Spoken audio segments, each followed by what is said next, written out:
السلام عليكم الدراري. المفاجأة العالمية وبالخصوص من الصحفي الشهير كيفاش جرها على حكيم زياش والمستقبل ديالو مع تشيلسي. اسمعوا مزيان الخو شنو قال امتى وكيفاش. نبداو بالتفاصيل.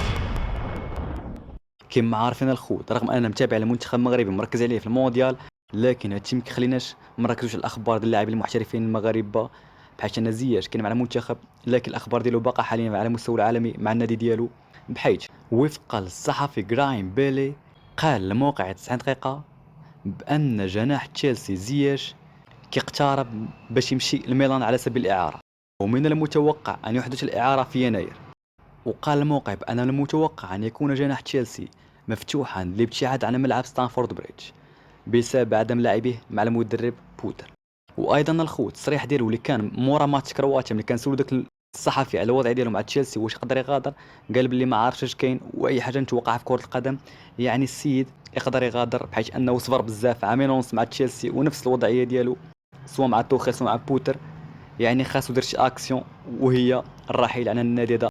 للاسف هذا النادي ما يساهلش لاعب بحال زياش.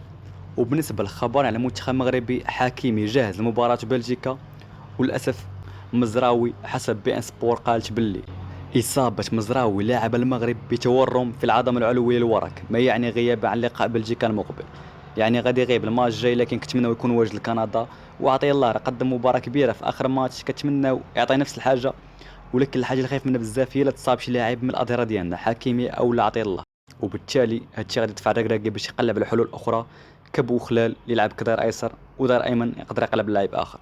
كنتمناو هادشي ما يطراش واللاعبين يقدموا مباراة كبيرة وما يتصابوش، وان شاء الله 3 نقاط ديالنا. تهلاو في راسكم.